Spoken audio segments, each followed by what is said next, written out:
to another segment of 120 Seconds. As always, I am Stockwell. I'm just going to give a brief, and I know I'm going to go too long, I'm going to give a brief layout of the changes that I'm going to make moving forward to 120 Seconds. The major change is that I'm no longer going to do album reviews for everybody who submits. So up until now, I've been doing basically everyone who has submitted. Several weeks ago, I arbitrarily put a stop to it without really making an announcement. I will send an email out to those who are waiting. But ultimately, I am making this change for three reasons. Number one, for me, I don't want to spend any more time listening to stuff that I don't like, forcing myself to listen to it 5, 6, 7, 8 times to do in-depth reviews and then basically make a negative video about how much I didn't like something. So I hope that up until now, for those artists, if I didn't like your stuff and maybe I gave you some constructive criticism, which is what I was trying to do, I hope that you're able to take that and use it in a positive manner and improve your craft. Okay, but I'm just not going to do that anymore. It's just not what I want to do anymore. It was what I wanted to do, and I hope I got through to some of you. I also, well, we'll get into that later. But first and foremost, I just don't want to sit through music that I don't like, force myself to review stuff I don't like, and then make a negative video, right? It's just kind of negative. Let's just not go there anymore. That's part one. Part two, for the artists, when things first ramped up with 120 Seconds, I got so many emails for submissions. And over time, that just continued to dwindle down and dwindle down and dwindle down to where I was maybe getting 3 or 4 every week instead of like 20 or 30. I mean, it was just like bonkers. And a lot of people weren't within the rules or whatever, trying to submit one track and stuff. But, long story short, there was just so much there at the beginning, and then it fell off. And I have a feeling it's because they started seeing my reviews and realizing that I wasn't just all sunshine and rainbows, that I was sharing my honest thoughts, that I was telling people I wasn't feeling their shit if I wasn't feeling it. And I think, fair enough, I think people got scared to submit. So I think only doing positive reviews from now on, basically highlights from now on, I feel like people, artists specifically, are going to have a little more, I don't know, are going to be more comfortable in submitting, knowing that I'm never going to be in a situation where I post a video where I'm ripping your album. So basically, if I don't like it, it's just going to go to the wayside. And after an artist submits, maybe give me 6 or 8 weeks at the most, theoretically. And if you don't see it, then I probably just wasn't feeling your shit. But again, I'm hoping what this does is that it alleviates any fear you might have from me kind of dragging your album through the mud if that's not what you wanted. So if I like it, it's going to get highlighted and posted.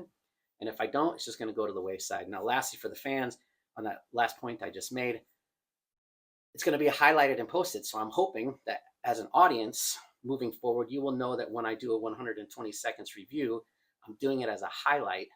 And these videos can be something that you look forward to, hoping to maybe find a new artist or be into something that you hadn't heard of before, showcasing something you're unaware of. So again, please keep getting me submissions, artists, but know full well that I'm never going to drag your shit moving forward. It's just going to be me giving highlights and positive reviews to stuff that I like. I feel there's 2 drawbacks to this change. The first drawback is, in the past, I've done reviews where I didn't like something, and maybe a couple people chimed in and they're like, "Oh man, I'm feeling that," or "I like that." I think that that's a good thing. Again, I wasn't trying to argue with anybody. I've always said that it's very plausible or possible that I might not like something and you might. Same deal that I might really like something and you won't, and that's the beauty of music, right? Subjectivity and all that good stuff. But what it did was maybe highlighted somebody for you, even though I wasn't feeling it, you did. So that part's going to go away. I do find that kind of negative, but I'm outweighing that portion of it. The other negative thing is that I'm going to get people who are definitely going to say that I'm choosing favorites and picking and choosing who I want and blah, blah, blah. So let me just first say that will be the case, but it will be nothing personal. I'm going to be picking and choosing what I like musically. So it's not going to be just my friends or just people I know or anything crazy like that, because it hasn't been. Again, I have receipts for all this. People I've had issues with in the past, there's only a handful of people, but whatever, I've given them positive reviews. And, people that I really like as people, I consider good friends, I've given them not favorable reviews. So nothing will change on that moving forward as far as who I pick and choose to highlight, because it's not going to be anything personal. It's just based on the music alone. I could go back to the early days of 120 Seconds where, again, I had that barrage and I was taking months and months to get some stuff out. And this one guy was like running his mouth on YouTube and on the Figure Lovers page about how I was picking and choosing who I wanted, and I was only highlighting who I wanted to. So again, I know full well that that sort of shit is going to happen again. And again, I'm just trying to outweigh that. So I feel like the two negatives that I just kind of touched on outweigh the positives, or well, the positives outweigh the negatives. I guess that's my point. You know, by the way, that dude, I might as well touch on it. He kept saying about how I was skipping his album and then I wasn't doing it. And then I did review it finally, not even knowing that he was the guy who was complaining on YouTube and Figure Lovers page. And I did the album review and then I didn't like it. And then of course he like wanted it taken down and was threatening legal action and this and that. You know, first and foremost, any review show, I don't care who you are, Siskel and Ebert, whatever. The reason they can use clips and highlights and talk about the movie is the same reason I can. It's a Fair Use Act. You don't have any legal standing to do something like that, first of all. Second of all, I took it down anyway. So his attitude sucked. I didn't like his music. He's threatening to sue me. I took it down because I wasn't subjecting anybody that didn't want it, right? You submitted and you wanted my honest feedback, and then I gave you negative feedback after you thought that I had been putting you off because I was showing favorites. Like, that's just not how this game works. So my other and last change is not everything I cover is going to be submissions. I feel that if I'm going to be doing only positive reviews from now on, I'm going to be able to kind of pick and choose other stuff that I stumble onto, and again, pass that knowledge or that artist on to this audience. So again, I feel like as a whole, this should be good moving forward. So please continue to submit. And also the other thing you can do here is you could submit for somebody else now. So you could say, man, I'm really feeling this dude, but I didn't want to submit because Stockwell might have not felt him. And then there have been people would have been, you know, feeling some type of way, getting their feelings hurt and causing some sort of issue. But now you can submit people to me who you're feeling as an audience, and I'll check them out. And if I dig it, again, I'll highlight it.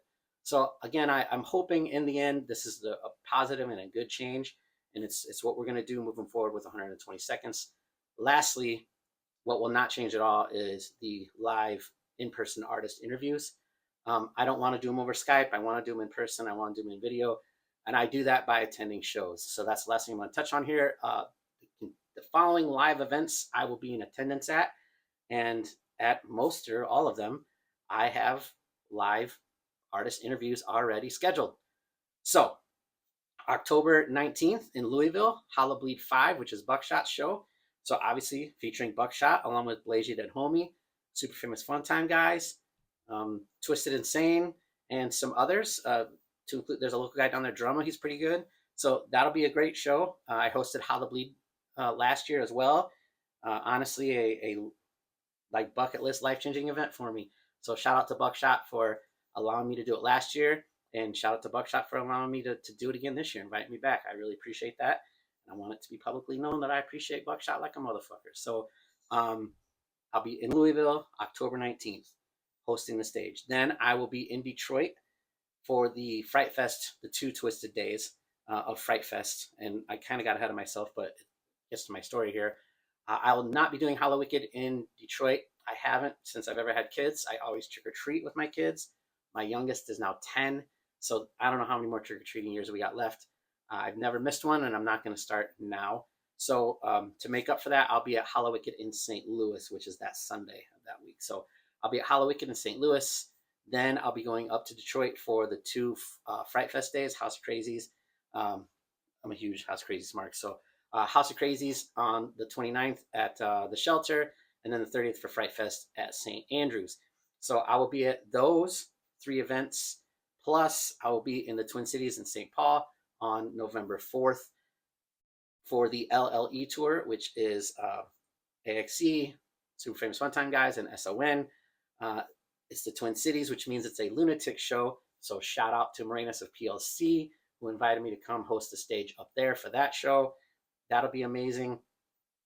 Obviously, along with the tour package, the Lunatics, who basically people who are left over from Lunatics, will be performing. So it'll be Moranis of PLC, Professor Fresh, formerly of Ruthless, and Fat C. So all those guys will be performing along with like I said, the tour package of LLE. I'll be hosting the stage for that one as well. Twin Cities, November 4th. It's a Monday, but whatever, come up. So I'll be Louisville, St. Louis, Detroit, Minnesota. The shortest drive I have there is almost 4 hours, and I'll be at all 4 of those places.